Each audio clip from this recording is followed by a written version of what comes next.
दोस्तों, हम सब जानते हैं कि प्रत्येक मनुष्य किसी न किसी जिम्मेदारी से बंधा हुआ है, जिसमें व्यक्तिगत, पारिवारिक, सामाजिक, धार्मिक और राष्ट्र के प्रति हमारी जिम्मेदारी शामिल होती है। इसे पूरा करने के लिए आप किस हद तक जाते हैं, यह आपके समर्पण पर निर्भर करता है और आपके समर्पण को प्रकट करता है।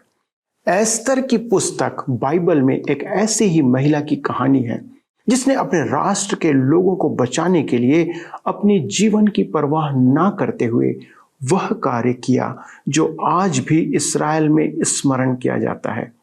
उसके समर्पण को जानने के लिए दोस्तों हमारे साथ आपको इस अध्ययन श्रृंखला में शामिल होना पड़ेगा।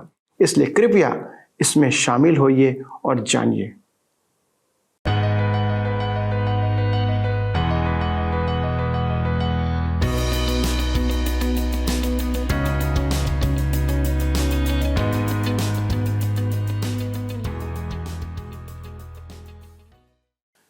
प्रेम मित्रों, आप सबों को प्रेम भरा नमस्कार। दोस्तों, सत्यवचन कार्यक्रम में आज अध्ययन में आपका फिर से स्वागत है। आज से अगले 10 प्रसारणों तक हम बाइबल से एस्तेर नामक पुस्तक का अध्ययन आरंभ करने जा रहे हैं। दोस्तों, एस्तेर एक मनोरंजक ऐतिहासिक कहानी है जो यह भी बताती है कि कैसे और क्यों यहूदी एक बड़े और भयानक खतरे से बचाए गए। इसमें हम परमेश्वर के प्रबंध को देखेंगे। एस्तर की पुस्तक में परमेश्वर के नाम का उल्लेख नहीं आता है, परंतु यह स्पष्ट रूप से प्रकट किया गया है कि जब परमेश्वर प्रकट रूप से नहीं दिखता या अदृश्य बना रहता है, तब भी वह अपने चुने हुए लोगों की रक्षा करने के लिए कार्य करता है। हम इसमें मानवीय जिम्मेदारी को भी देखेंगे। एस्तेर और मुर्दकै एक बड़ी पहल और साहस दिखाते हैं। निश्चित रूप से उनकी पहल महत्वपूर्ण है। जब परिस्थितिवश आवश्यकता होती है तो परमेश्वर का प्रबंध लोगों के साहस और संकल्प के साथ कार्य करने के उत्तरदायित्व को नकारता नहीं है। दोस्तों, हम देखेंगे कि परमेश्वर घमंडी का न्याय करता है, उसे नाश करता है। शयर्श और हामान महत्वपूर्ण जन थे जिनके पास काफी शक्ति, सामर्थ और प्रभाव था, लेकिन एस्तर की कहानी अक्सर उनकी इस आदत के कारण, उनके उपहास का कारण बनती है। इस दुनिया के सारे घमंडी लोग लगभग उतने शक्तिशाली नहीं होते जितना वे सोचते हैं कि वे हैं। जब वे परमेश्वर के लोगों का विरोध करते हैं तो वे स्वयं को या स्वयं अपना विनाश आरंभ कर देते हैं। इस बात को हमेशा याद रखिएगा।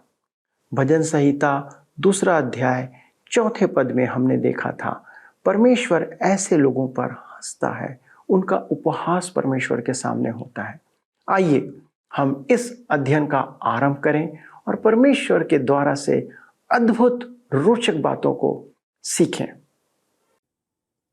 मित्रों, आइए आज हम अपने अध्ययन को एस्तेर की पुस्तक से आरंभ करें और हम देखेंगे एस्तेर की पुस्तक का परिचय।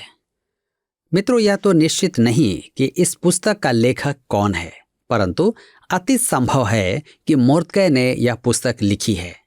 देखिए, एस्तेर की पुस्तक 9 अध्याय उसके 29 पद में हम देखते हैं। एस्तेर 4 अध्याय उसके 14 पद में लिखा है, क्योंकि जो तो इस समय चुपचाप रहे तो और किसी न किसी उपाय से यहूदियों का छुटकारा और उद्धार हो जाएगा, परंतु तू अपने पिता के घराने समेत नष्ट होगी। क्या जाने तुझे ऐसे ही कठिन समय के लिए राजपद मिल गया हो। एक प्रकार से देखा जाए तो एस्तेर की पुस्तक बाइबल की एक विशेष पुस्तक है, क्योंकि इस पुस्तक में कहीं भी परमेश्वर का नाम नहीं है, न ही इसमें परमेश्वर के लिए कोई सर्वनाम या उपनाम आया है, जबकि उस अन्य जाति राजा का उल्लेख 192 बार आया है। संभवतः इसमें प्रार्थना का कहीं उल्लेख नहीं है, क्योंकि इसमें परमेश्वर का स्थान नहीं है। एक बात और भी है, नए नियम में एस्तेर की पुस्तक से कहीं भी संदर्भ नहीं दिया गया है। संयोगवश भी इसका संदर्भ नए नियम में नहीं पाया जाता है। अन्य जातियों के अंधविश्वास और विशेष दिन का उल्लेख तो अवश्य किया गया है। इसमें प्राचीन संसार पर राज करने वाला एक अन्य जाति सम्राट के राजमहल का दृश्य दर्शाया गया है। अतः यह पुस्तक वास्तव में एक असामान्य पुस्तक है। इस पुस्तक के असामान्य होने का एक और कारण है। इसका शीर्षक एक स्त्री के नाम पर रखा गया है। वास्तव में देखा जाए तो बाइबल में 2 पुस्तकें स्त्रियों के नाम पर हैं। कुछ विचारक यूहन्ना के पत्रों को भी इसी वर्ग में गिनते हैं, परंतु मैं उनके विचार से सहमत नहीं हूं। रूत और एस्तेर ही बाइबल की 2 पुस्तकें हैं जिनको स्त्रियों के नाम पर लिखा गया है। डॉक्टर वर्नन मैगी ने इन दोनों पुस्तकों पर टीकाएं लिखी हैं। रूत की पुस्तक को मुक्ति की प्रेम कथा कहा है और एस्तेर की पुस्तक को ईश्वरीय विधान की रोमांचकारी घटना कहा है, क्योंकि मुक्ति या उद्धार एक प्रेम कथा है और संपूर्ण सृष्टि का अपनी इच्छा के अनुसार नियंत्रण करना ईश्वरीय विधान है। इससे पूर्व कि परमेश्वर इस्राएलियों को प्रतिज्ञा के देश में लाया, उसने उनके इतिहास की रूपरेखा तैयार की, जिसका विवरण व्यवस्था की पुस्तक में है। उसने बेबीलोन की बंधुआई का पूर्व उल्लेख किया था और रोम द्वारा यरूशलेम के विनाश की भविष्यवाणी भी की थी कि नागरिक बंदी बनाकर ले जाएंगे, और ठीक ऐसा ही हुआ। परंतु व्यवस्था विवरण 31 अध्याय के 18 पद में परमेश्वर कहता है, उस समय में सब बुराइयों के कारण जो ये पराये देवताओं की ओर फिर कर करेंगे, निस्संदेह उनसे अपना मुंह छिपा लूंगा। एस्तेर की पुस्तक में परमेश्वर ने अपना मुंह उनसे छिपा लिया था, परंतु हम कह सकते हैं कि परमेश्वर छिपकर भी अपनों की चौकसी करता है। अतः एस्तेर की पुस्तक ऐसे जन समूह का उल्लेख करती है जो परमेश्वर की इच्छा के बाहर हैं। बेबीलोन की बंधुआई के 70 वर्षों पश्चात जब कुसरो ने यहूदियों के स्वदेश लौटने की अनुमति की घोषणा की थी, तब सब यहूदी स्वदेश नहीं लौटे। लौटने वाले 60,000 से कम थे, जिसका लेखा एजरा और नेहम्याह में है। वरन हग्गै और जकरिया भी उसी समय के भविष्यद्वक्ता हैं। अब वह बड़ा समूह जो स्वदेश नहीं लौटा था, उनके बारे में क्या कहें। आज परिस्थितियां ठीक वैसी ही हैं, परंतु हम इस्राएल पर उंगली उठाते हैं। लगभग 20 लाख यहूदी अब तक स्वदेश लौट आए हैं, परंतु 160 लाख अब भी विश्व में फैले हुए हैं। अतः हम देखते हैं कि बहुसंख्यक यहूदी अभी अपने देश से बाहर हैं। मेरे कहने का अर्थ है कि उस युग में यहूदियों की यही स्थिति थी। कुसरो की आज्ञा के उपरांत भी लाखों इस्राएली विदेश में ही रह रहे थे। उन्हें स्वदेश लौटना था क्योंकि यह परमेश्वर की आज्ञा थी। अब वे परमेश्वर की इच्छा में नहीं हैं। अब प्रश्न यह उठता है कि क्या हमारे पास इन यहूदियों का लेखा है जो स्वदेश नहीं लौटे थे? जी हाँ, एस्तेर की पुस्तक में उनका लेखा है। उनके इतिहास में से एक ही पृष्ठ हमारे पास है। उनके अनुभव का एक छोटा हिस्सा, उनके विशाल लेख का एक रेशा और सबूत का है। इस कारण से एस्तेर की यह छोटी सी पुस्तक अत्यधिक महत्वपूर्ण हो जाती है। इस पुस्तक में हमें परमेश्वर का एक नया रूप देखने को मिलता है। यद्यपि वे परमेश्वर की इच्छा में नहीं थे, परमेश्वर उन्हें नियंत्रित कर रहा था। कैसे? अपने विधान द्वारा। परमेश्वर का यह विधान क्या है? आज जितनी भी धर्म शिक्षाएं या सिद्धांत हैं, वे सब पुराने नियम की कुछ पुस्तकों में से हैं। उद्धार की शिक्षा निर्गमन की पुस्तक में पाई जाती है। उद्धार में प्रेम का परिप्रेक्ष्य रूत की पुस्तक में प्रकट है। अय्यूब की पुस्तक मन फिराव का ज्ञान प्रदान करती है। योना की पुस्तक में पुनरुत्थान का प्रकाशन प्रदान किया गया है। इस प्रकार हम देखते हैं कि हमारे मसीही विश्वास के महान सिद्धांत पुराने नियम की कुछ पुस्तकों में पाए जाते हैं। मेरे मित्रों, अब हमारे सामने एस्तेर की पुस्तक है। इसमें क्या पाया जाता है? एस्तेर की पुस्तक में परमेश्वर का विधान प्रकट है। इस पुस्तक में जिन यहूदियों का उल्लेख है वे परमेश्वर की इच्छा से बाहर परदेश में वास कर रहे हैं। उन्होंने स्वदेश लौटने की परमेश्वर की आज्ञा का पालन नहीं किया था। उन्होंने परमेश्वर की अवज्ञा ही नहीं की। वे परमेश्वर से अलग हो गए थे। कठिन समय में उन्होंने परमेश्वर को नहीं पुकारा। जब वे बेबीलोन आए थे तब कहते थे, भजन संहिता 137 उसके 4 और 6 पद में, हम यहोवा के गीत को पराये देश में क्यों कर गाएं। वे गा नहीं पाते थे। वे यरूशलेम को स्मरण करके रोते थे, परंतु अब वे यरूशलेम को भूल गए थे। सच तो यह था कि यरूशलेम मलबे का ढेर हो गया था, खंडहर हो गया था, अतः वे अब वहां जाना नहीं चाहते थे। उन्होंने शुरू में वाचा बांधी थी, यदि मैं तुझे स्मरण न रखूं, यदि मैं यरूशलेम को अपने सब आनंद से श्रेष्ठ न जानूं, तो मेरी जीभ तालू से चिपक जाए। परंतु वे सब भूल गए। इस पुस्तक में उनकी जीभ खामोश हो गई है। वे परमेश्वर की स्तुति नहीं करते हैं, वे प्रार्थना भी नहीं करते हैं। इस प्रकार यह पुस्तक एक असामान्य पुस्तक है। अब परमेश्वर क्या करेगा? परमेश्वर उन्हें नहीं भूला है। यदि उन्होंने परमेश्वर को भुला दिया है तो वह उनकी अगुवाई कैसे करेगा? परमेश्वर अपने विधान को क्रियाशील करेगा। एस्तेर की पुस्तक ईश्वरीय विधान का प्रकाशन करती है। ईश्वरीय विधान क्या है? मुझे क्षमा करना, मैं पल भर के लिए थियोलॉजी का विषय लाता हूं। ईश्वरीय विधान परमेश्वर द्वारा सबका नियंत्रण करता है। जीवित, निर्जीव, देखी, अनदेखी, अच्छी, बुरी, सबका एक सुयोग्य उद्देश्य के निमित्त परमेश्वर द्वारा नियंत्रण। इसका अर्थ है कि अंततः उसकी ही इच्छा पूरी होती है। दूसरे शब्दों में भजनकार इसे व्यक्त करता है भजन संहिता 103 उसके 19 में। उसका राज्य पूरी सृष्टि पर है। इफिसियों की पत्र 1 के 11 में पौलुस कहता है, जो अपनी इच्छा के मत के अनुसार सब कुछ करता है। मेरे मित्रों, हमारा परमेश्वर संपूर्ण जगत का नियंत्रण करता है, जबकि कुछ लोगों के विचार में जगत का नियंत्रण उसके हाथ से निकल गया है। इमर्सन का कहना गलत है। परिस्थितियां काठी पर सवार हैं और मनुष्य की सवारी कर रही हैं।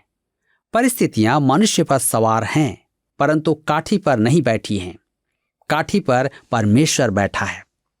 जगत वरन मनुष्य के संबंध में परमेश्वर के विधान को उचित रूप से समझने के लिए हमें 3 शब्दों को अंतर्ग्रहण करना आवश्यक है। पहला शब्द है सृजन कार्य। सृजन कार्य से हम समझते हैं कि परमेश्वर ने अपने वचन द्वारा जगत की रचना की। क्या आपके पास इससे अधिक उत्तम कोई परिभाषा है? यदि है तो मैं सुनना चाहता हूं। मैं कुछ शिक्षकों से अप्रसन्न हूं जो विज्ञान के विषय पूरा ज्ञान न रखते हुए भी विकासवाद पर ऐसी चर्चा करते हैं जैसे वे ही एकमात्र ज्ञानी मनुष्य हैं। क्या आप मुझे बता सकते हैं कि मनुष्य और सृष्टि की रचना के लिए पदार्थ कहां से आया? पृथ्वी का आरंभ कब हुआ था? क्या पृथ्वी शून्य से उत्पन्न हुई थी? मुझे यह न बताएं कि वह तो पहले से थी, जिसका अर्थ है कि वह अनंत है। यदि आपकी सृष्टि अनंत है तो उसका संचालन भी अनंत होगा। हम दुविधा में हैं। सृष्टि के अस्तित्व की केवल 2 ही व्याख्याएं हैं। एक है कल्पना, जिससे विकासवाद का सिद्धांत उपजा है। विकासवाद से पूर्व अन्य सिद्धांत भी थे। ये सब सिद्धांत नष्ट हो जाएंगे। यह सब कल्पना है। दूसरी व्याख्या है प्रकाशन। आप और मैं जो विश्वासी हैं, इस जगत की उत्पत्ति को विश्वास द्वारा ही अंतर्ग्रहण कर पाते हैं। हमारा विश्वास है कि परमेश्वर इस जगत को अस्तित्व में लाया और यह तथ्य हमें प्रकाशन द्वारा प्राप्त होता है। रोमियो की पत्र 10 अध्याय उसके 17 पद में लिखा है, विश्वास सुनने से और सुनना मसीह के वचन से होता है। अब यह आप पर निर्भर करता है कि आप सृष्टि को माने या विकासवाद को। जगत की उत्पत्ति की तीसरी व्याख्या नहीं है। अब दूसरा शब्द है संरक्षण, जो एक प्रभावी शब्द है। परमेश्वर के विधान द्वारा ही जगत स्थिर है।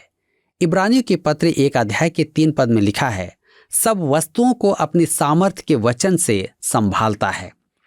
कुलुसियों के पत्र 1 अध्याय उसके 17 पद में पौलुस कहता है, वही सब वस्तुओं में प्रथम है और सब वस्तुएं उसी में स्थिर रहती हैं। जगत को परस्पर जोड़कर रखने वाला यह गोंद कैसा है? वह कौन वस्तु है जो जगत को एक घड़ी के समान चलाती है और चंद्रमा की स्थिति का सही ज्ञान प्रदान करती है? वैज्ञानिक मंगल ग्रह की ओर एक यंत्र भेज देते हैं और उन्हें मंगल ग्रह की स्थिति का ज्ञान प्राप्त हो जाता है। आप सोचते हैं कि मनुष्य द्वारा यह सब कर पाना अद्भुत कार्य है, परंतु मेरे लिए अद्भुत बात तो यह है कि सृष्टि सुचारू रूप से काम कर रही है। उसका संचालक कौन है? प्रभु यीशु मसीह संपूर्ण सृष्टि को चला रहा है। वह अपने वचन के सामर्थ्य से सब वस्तुओं को स्थिर रखता है। तीसरा शब्द है ईश्वरीय विधान। एस्तेर की पुस्तक में हम इसी शब्द पर ध्यान देंगे। ईश्वरीय विधान परमेश्वर द्वारा जगत का नियंत्रण है। वह कल वरन भविष्य में अपने विधान द्वारा कार्य करता है। विधान का अर्थ है परमेश्वर का प्रावधान। मेरे मित्रों, आपको स्मरण होगा कि मोरियाह पर्वत पर अब्राहम ने कहा था, उत्पत्ति की पुस्तक 22 अध्याय उसके 7 और 8 पद में, इसहाक ने अपने पिता अब्राहम से कहा, हे मेरे पिता। उसने कहा, हे मेरे पुत्र, क्या बात है? उसने कहा, देख, आग और लकड़ी तो हैं, पर होम बलि के लिए भेड़ कहाँ है? अब्राहम ने कहा, हे मेरे पुत्र, परमेश्वर होम बलि की भेड़ का उपाय आप ही करेगा। और वे दोनों संग संग आगे चलते गए। 1900 वर्ष के बाद परमेश्वर ने उसी पर्वतीय श्रृंखला पर मेमने का उपाय किया। गुलगुता नामक उस पर्वतीय स्थान पर प्रभु यीशु मसीह को क्रूस पर चढ़ाया गया था। वह परमेश्वर द्वारा उपलब्ध करवाया गया मेमना था। यूहन्ना रचित सुसमाचार 1 अध्याय उसके 29 पद में लिखा है, देखो, यह परमेश्वर का मेमना है जो जगत का पाप उठा ले जाता है। परमेश्वर उपलब्ध कराता है, प्रावधान करता है, उपाय करता है। ईश्वरीय विधान का अर्थ है कि मानवीय परिस्थितियों के दस्ताने में परमेश्वर का हाथ। यदि परमेश्वर वाहक के स्थान पर न हो तो वह पीछे बैठकर नियंत्रण करता है। परिस्थितियों की नाव में अप्रत्यक्ष पतवार। रात की चौकसी में परमेश्वर नियंत्रण नाविक है। जैसा किसी ने कहा है, वह विशाल द्वार के छोटे छोटे पुल पर चलता है। परमेश्वर ने नील नदी के तीर पर एक स्त्री का ममता भरा हृदय और एक शिशु के रोने को संयोजित किया था। जब फिरौन की पुत्री वहां स्नान करने आई थी, परमेश्वर ने शिशु मूसा को चिकोटी काटी और वह रो पड़ा। उसका रोना कुमारी के कानों में पड़ा और परमेश्वर ने एक जाति का भाग्य बदल देने के लिए इसका उपयोग किया। यही ईश्वरीय विधान था। इसमें परमेश्वर का हाथ था। एस्तेर की पुस्तक हमें परमेश्वर के विधान का एक महान उदाहरण प्रदान करती है। यद्यपि पुस्तक में परमेश्वर का नाम नहीं है, उसके प्रत्येक पृष्ठ पर हमें परमेश्वर के विधान का प्रकाशन प्राप्त होता है। तो आइए हम एस्तेर की पुस्तक अध्याय 1 में आए, जिसका विषय है पत्नी का अपने पति की आज्ञा का पालन करने से इनकार। परमेश्वर के वचन में सांसारिक इतिहास की यह पुस्तक एक विशेष उद्देश्य के निमित्त रखी गई है। यह पुस्तक परमेश्वर के प्रावधान की अंतर्दृष्टि प्रदान करती है। इसका आरंभ अन्य जाति राज्य के नियम से आरंभ होता है और उसमें विवाहित संबंधों की कठिनाई व्यक्त है। उस राज्य में उत्पन्न यह समस्या व्यक्तिगत संबंधों की है, परंतु इसका प्रत्यक्ष प्रभाव वैश्विक है। आइए हम एस्तेर की पुस्तक 1 अध्याय उसके 1 पद को पढ़ें। यहाँ पर लिखा है, शयर्स नामक राजा के दिनों में ये बातें हुई। यह वही शयर्स है जो 127 प्रांतों पर अर्थात हिंदुस्तान से लेकर कुश देश तक राज्य करता था। मेरे मित्रों, हमें यहाँ सबसे पहले तो यह जान लेना है कि शयर्स राजा का नाम नहीं, उसका पद नाम है जिसका अर्थ है बड़ा पिता। यह पूज्य पिताजी, जैसे रोम के राजा को कैसर कहा जाता था। अतः फारस के इस राजा की पहचान स्पष्ट नहीं है। इस कारण राजा की पहचान के बारे में अनेक विचार हैं। मेरे विचार में एस्तेर की पुस्तक का शीर्ष फारस का अर्धशत्र महान था, क्योंकि उसी के युग में फारस राज्य अपनी चरम सीमा पर था। अर्धशत्र ही वह राजा था जिससे पश्चिम क्षेत्र को जीतने का अंतिम महान प्रयास किया गया था। अंग्रेजी संग्रहालय से प्रकाशित पुस्तक the sculptures and inscriptions of Darius the great on the rock of Behistun in Persia 1907 में व्यक्त है कि यशाया 44 अध्याय उसके 28-45 के 1 का राजा कुस्रो शहर्स और एस्तेर की संतान था। अर्धशत्र का साम्राज्य भारत से कुश देश तक था। संसार के केंद्र उर्वर अर्देन्दु भी उसके अधीन था। एस्तेर 1 अध्याय उसके 2 और 3 पद में लिखा है, उन्हीं दिनों में जब शैर्स राजा अपने उस राजगद्दी पर विराजमान था जो शूशन नामक राजगढ़ में थी, वहां उसने अपने राज्य के 3रे वर्ष में अपने सब हाकिमों और कर्मचारियों को भोज दिया। फारस और मादे के सेनापति और प्रांत प्रांत के प्रधान और हाकिम उसके सम्मुख आ गए। मेरे मित्रों, यह भोज ऐसा महान था कि आज यदि कोई बड़े से बड़ा भोज भी दे तो इसके समक्ष नगण्य है। उसके राज्य में 127 प्रांत थे और प्रत्येक प्रांत से प्रतिनिधि मंडल उस भोज में आया था। मैं नहीं जानता कितने लोग। इस प्रकार उसके भोज में लगभग 1 से 2 हजार मनुष्य थे। हम इसे ठाट बाट का प्रदर्शन कह सकते हैं। उसका खर्च करोड़ों रुपए रहा होगा। संसार के इतिहास में वह एक महान घटना थी। परमेश्वर के लेखे में यह दृश्य कैसे संभव हो सकता है, उसके उपाय के निमित्त हो सकता है। परमेश्वर अपनों की चौकसी में तत्पर रहता है। हमने देखा कि एस्तेर की पुस्तक का आरंभ शैर्स के विशाल भोज से होता है। एस्तेर 1 अध्याय उसके 4 पद में लिखा है, वह उन्हें बहुत दिन वरन 180 दिन तक अपने राजसी वैभव का धन और अपने महात्म्य के अनमोल पदार्थ दिखाता रहा। शैर्स ने 180 दिन उन्हें अपने पास ठहराया। फ्रांस के राजा लुईस 15 के पिता अपने गुरु और वित्त मंत्री से कह रहा था कि वह शैर्स के काम पर विमूढ़ था कि इतने बड़े भोज का आयोजन करने के लिए उसके पास इतनी सहनशीलता कैसे थी। उसके वित्त मंत्री ने कहा कि वह चिंतित नहीं था कि खर्चा कहां से आएगा। इस भोज से उस पूर्वी शासक के धन, वैभव और ऐश्वर्य का प्रकाशन होता है। इस भोज का उद्देश्य स्पष्ट था कि वह अपने अधीन सब राजाओं और शासकों से सैनिक सहयोग चाहता था कि यूनान को जीतकर संसार का सबसे बड़ा राजा बने, और वह उस अभिमान में लगभग सफल हो गया होता यदि परमेश्वर ने उसके इस युद्ध की विफलता की भविष्यवाणी न की होती, क्योंकि अब सत्ता पूर्व की अपेक्षा पश्चिम के हाथ में होनी थी।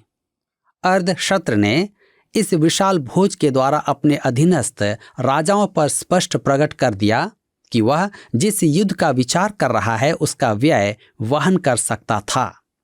यह भोज पूर्ण रूपेण परमेश्वर से रहित था। कुछ विचारक इसमें आत्मिक शिक्षा देते हैं, परंतु स्पष्ट कहूं तो मैं इसमें ऐसा कुछ नहीं देखता। मैं जो देखता हूं वह बस यही है कि परमेश्वर ने हमें एक अन्य जाति का दर्शन प्रदान किया है जहां संसार को प्रभावित करने वाले निर्णय लिए जाते थे। ऐसा प्रतीत होता है कि यहाँ परमेश्वर का कोई स्थान नहीं है, परंतु परमेश्वर आपको बताना चाहता है कि वह सब परिस्थितियों पर प्रभुता करता है और वह अपने उद्देश्य की पूर्ति करेगा। मेरे प्रियो, यदि आपके जीवन में भी कुछ ऐसी बातें हैं जहां आप सोचते हैं कि परमेश्वर नहीं है, इस बात को जाने कि वह वहां है। मित्रों, आप जानते हैं कि परमेश्वर ने इस्राएलियों को स्पष्ट कर दिया था कि यदि वे उसकी आज्ञा का पालन नहीं करेंगे तो वह उन्हें बैरियों के हाथ में सौंप देगा। इसीलिए वे 70 वर्ष तक बाबुल की बंधुआई में गए, जैसा कि यिर्मयाह ने भविष्यवाणी की थी। उसके बाद उन्हें कुस्रू राजा के आदेश पर अपने देश जाने की अनुमति मिली, जिससे हमने एजरा और नहम्याह की पुस्तक में देखा। परंतु एक बड़ी संख्या ने इस आज्ञा का पालन या इस अनुमति का फायदा नहीं उठाया और वे वहीं रुक गए। इसलिए वे एक संकट का सामना करने जा रहे थे। लेकिन मुर्दकै की एक पहल का परमेश्वर आदर करता है, जिसे हम आगे विस्तार से देखेंगे और चर्चा भी करेंगे। लेकिन मैं आप सबसे यह बात कहना चाहता हूं कि परमेश्वर की आज्ञा का पालन हमारे लिए मुसीबतों को टाल सकता है। इसलिए दोस्तों, संकट को न्योता देने के बदले उसकी बातों पर ध्यान दें तो आपका जीवन सरल, सुगम, सहज और आशीषित होगा। आइए उसके निरंतर मार्गदर्शन के लिए हम प्रार्थना करें कि परमेश्वर हमारी अगुवाई करता रहे। आइए प्रार्थना करें। स्वर्गीय परमेश्वर पिता, ये जानना कितना आनंद से भरा हुआ है कि स्वर्ग और पृथ्वी का सृजनहार परमेश्वर, जो सबसे शक्तिशाली परमेश्वर है, जिसके तुल्य कोई नहीं, वो हमसे प्रेम करता और हमारी सहायता करने को तत्पर रहता है। प्रभु, हमारे अंदर ये कमी है कि हम आपके प्रति आज्ञाकारी नहीं रहते और ना हम प्रभु आपको अपने निकटता में अनुभव करते हैं कि हम प्रभु पवित्रता के साथ यदि जीवन जिए तो आपकी उपलब्धता, आपकी उपस्थिति हमारे साथ बनी रहती है। और प्रभु, आप निरंतर हमारे जीवन में ऐसे कार्यों को प्रकट करते हैं जिससे कि आपकी महिमा इस पृथ्वी पर हमारे जीवन से होती है। हमारे सभी दर्शकों के लिए प्रार्थना करते प्रभु कि इस पुस्तक का अध्ययन प्रभु उनके लिए आशीषों से भरा हुआ हो। जो कुछ वे सीखें उसे अपने जीवन में लागू करें, जो चेतावनी वे पाएं उसे वे अपने जीवन से दूर करें, ताकि उनका जीवन पवित्रता से भरा हुआ आपको ग्रहण योग्य बनने पाए। आदर और महिमा के साथ इस विनती को प्रभु यीशु ख्रीस्ट के नाम से मांगते हैं, आमीन। दोस्तों, यदि आपके पास आज के अध्ययन के संदर्भ में कोई प्रश्न है तो कृपया उसे हमें सूचित करें, हमें फ़ोन के द्वारा बताएं। आप पत्र के द्वारा या SMS के द्वारा भी उसे हमें सूचित कर सकते हैं ताकि हम आपकी सहायता कर सकें। अगले प्रसारण में इस रोचक अध्ययन को आगे बढ़ाएंगे, जिसका निश्चित तौर पर आपको इंतज़ार बना रहेगा। प्रभु आपको आशीष दे और आपसे अपनी महिमा लेते रहे। पिछले अध्ययन के प्रश्न का उत्तर है ए, तोबिया। नहम्याह ने तोबिया का सारा सामान मंदिर से बाहर फेंक दिया क्योंकि वह अनाधिकृत रूप से वहां रह रहा था। आज का प्रश्न है, एस्तर की पुस्तक में मुख्य रूप से परमेश्वर का खाली स्थान प्रकट किया गया है। ए, प्रेम, बी, चिंता, सी, विधान, डी, न्याय। मित्रों, इस प्रश्न का उत्तर हमें कल सुबह 6 बजे से पहले विकल्प A, B, C या D के साथ अपना नाम, पता, स्थान के साथ 9651433397 पर SMS या WhatsApp करें। सभी विजेताओं को विशेष पुरस्कार प्रदान किए जाएंगे। धन्यवाद। क्या आपको यह कार्यक्रम पसंद आया? अभी हमें एक मिस कॉल करें और आप अगले विजेता हो सकते हैं।